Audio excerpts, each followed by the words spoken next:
Assalamualaikum warahmatullahi wabarakatuh.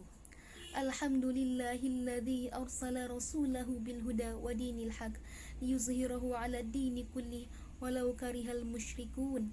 Asyhadu an la ilaha illallah wahdahu la syarikalah wa asyhadu anna Muhammadan 'abduhu wa rasuluh. Allahumma salli ala sayyidina Muhammad wa ala ali wa sahbihi ajma'in. Amma ba'd.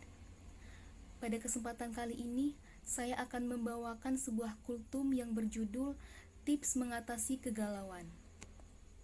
Sahabatku, kita pasti pernah merasakan kegalauan, kegelisahan, kegundahan yang tentunya membuat hati kita menjadi tidak nyaman dan tidak enak. Ketahuilah sahabatku, bahwa gundah gulana atau kegalauan itu ada karena dua keadaan. Keadaan yang pertama karena ada sebab. Biasanya karena terlalu menginginkan sesuatu. Terlebih ketika hati kita sangat menginginkan dunia, entah itu berupa harta, kedudukan, ataupun berupa perkara-perkara lain dari urusan dunia.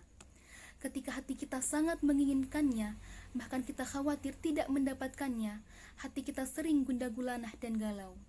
Apalagi di saat kita tidak berhasil mendapatkannya, kita menjadi sangat bersedih. Memang demikian, orang yang terlalu menginginkan dunia, biasanya ia akan cepat galau, ia akan cepat gundah gulana. Maka dari itu, jangan sampai keinginan kita yang terbesar adalah kehidupan dunia. Rasulullah Shallallahu Alaihi Wasallam bersabda, "Man kanat dunya hammahu farraqallahu alaihi amrah." Siapa yang keinginan terbesarnya adalah dunia, Allah akan cerai-beraikan urusannya. Artinya, hatinya menjadi lemah, cepat galau dan cepat gelisah. Wa ja'ala faqrahu baina 'ainayhi, dan Allah akan jadikan kefakiran di pelupuk matanya. Ia tidak pernah merasa qanaah, tidak pernah merasa cukup dengan apa yang Allah berikan kepadanya. Walam ya'tihi minad dunya illa ma kutibalah. Dan dunia pun tidak akan mendatanginya kecuali sesuai dengan apa yang ditakdirkan saja untuknya. Hadis riwayat Tirmizi. Maka ini merupakan akibat daripada kita terlalu mengharapkan dan menginginkan dunia. Akhirnya, seringkali hati kita ditimpa kegalauan.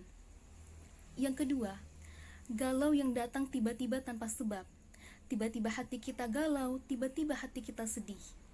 Kenapa hal itu bisa terjadi? Syekhul Islam Ibnu Taimiyah rahimahullah dalam kitab Majmu' Fatawa menyebutkan bahwa galau atau kegundahan seperti itu biasanya akibat daripada dosa atau kita pernah menginginkan berbuat dosa dan memikirkan dosa. Akhirnya Allah Subhanahu wa taala memberikan kepada kita sanksi dengan cara dijadikan hati kita galau, gundah gulana tanpa sebab. Aneh, tiba-tiba hati kita tidak tenang, tidak tentram, gundah gulana dan yang lainnya. Lalu, bagaimana cara mengatasinya? Tentu, hal itu dapat kita atasi dengan memperbanyak istighfar kepada Allah Subhanahu wa taala. Di saat hati kita tidak tentram, hati kita tidak tenang tanpa sebab, maka itu biasanya akibat daripada dosa yang kita pernah lakukan atau mungkin dosa yang pernah kita pikirkan. Maka dengan memperbanyak istighfar kepada Allah Subhanahu wa taala, banyak-banyak kita memohon dan bertaubat kepada Allah Subhanahu wa taala. Dengan cara itu, insya Allah akan hilanglah kegalauan tersebut. Lalu ketika sedang galau, kita dapat melakukan beberapa hal. Yang pertama, memperbanyak ibadah termasuk yang sunnah. Sebagaimana firman Allah Subhanahu wa taala di dalam Al-Qur'an surah Al-Baqarah ayat 153. A'udzu billahi minasyaitonir rajim. Bismillahirrahmanirrahim. Ya ayyuhalladzina amanu ista'inu bis-sabri was-salat. Innallaha ma'as sabirin. Artinya, wahai orang-orang yang beriman, jadikanlah sabar dan salat sebagai penolongmu. Sesungguhnya Allah beserta orang-orang yang sabar. Al-Quran Surah Al-Baqarah ayat 153. Ketika hati mulai dihinggapi perasaan-perasaan negatif atau pikiran mulai dibayangi pilihan-pilihan yang sulit beserta dengan semua resiko yang seakan-akan terlihat luar biasa menakutkan, bahkan jika sampai menimbulkan rasa putus asa dan malas dalam melakukan hal apapun, cobalah untuk mendekatkan diri kepada Allah dengan beribadah kepadanya. Niscaya perasaan menjadi tenang dengan sering mengingatnya. Jika ibadah wajib saja sudah memberikan ketenangan, bagaimana jika ditambah dengan ibadah-ibadah sunnah? Pasti ketenangan luar biasa yang akan muncul dalam hati kita. Langkah yang kedua, membanyak berzikir kepada Allah.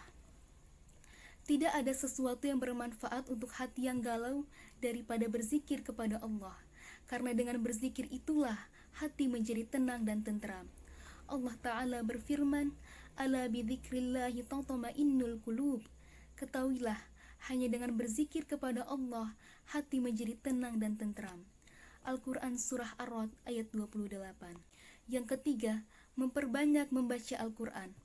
Allah Subhanahu wa Ta'ala berfirman dalam surah Yunus ayat 57, "Ya ayyuhan nasu qad ja'atkum mau'izatum mir rabbikum wa shifaa'un lima fis suduri wa hudan wa rahmatul lil mu'minin." Wahai manusia, telah datang kepada kamu peringatan dari Rabb-mu dan penyembuh apa yang ada di dadamu, dan petunjuk serta rahmat bagi orang-orang yang beriman. Berarti berdasarkan ayat tersebut, Al-Quran adalah penyembuh, sedangkan gala, gundah gulana itu merupakan penyakit hati. Maka Al-Quran disebut oleh Allah sebagai penyembuh apa yang ada di dalam hati. Maka daripada itu, dengan banyak membaca Al-Quran, mentadabburi Al-Quran, insya Allah dengan cara seperti itu hilanglah kegalauan kita. Yang keempat, bertawakal kepada Allah Subhanahu wa Ta'ala. Kita harus ingat, sesuatu yang kita harapkan, yang kita inginkan, tidak mungkin bisa kita raih kecuali dengan izin dari Allah.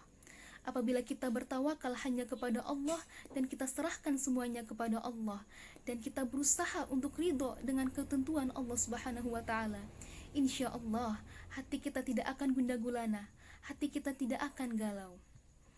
Mengapa seperti itu? Karena hati kita sudah menyerahkan semuanya kepada Allah yang terbaik.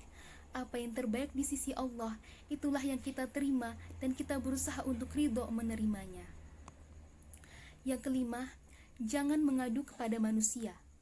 Di saat kita gundah gulana, di saat kita galau, jangan sekali-kali kita mengeluh dan mengadu kepada manusia. Karena mengadu kepada manusia tidak ada manfaatnya. Adukanlah kepada Allah. Sebagaimana Nabi Yakub ketika sedih karena kehilangan anaknya yang bernama Nabi Yusuf alaihi salatu wassalam, maka ia berkata, "Innama ashku bathi wa huzni ilallah." Sesungguhnya aku hanya mengadukan kesedihanku, kesusahanku hanya kepada Allah Subhanahu wa Ta'ala.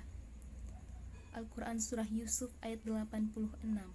Saudaraku sekalian, maka dari itu, di saat kita ditimpa kegalauan, gundah gulana, segera kita obati dengan hal-hal tersebut. Kita berusaha untuk menjadikan hati kita hati yang tenang dan tentram dengan obat Al-Quran, obat zikir kepada Allah Subhanahu wa Ta'ala. Demikian yang dapat saya sampaikan. Mohon maaf apabila terdapat salah kata. Subhanakallahumma wa bihamdika asyhadu an la ilaha illa anta astaghfiruka wa atubu ilaik. Wassalamualaikum warahmatullahi wabarakatuh.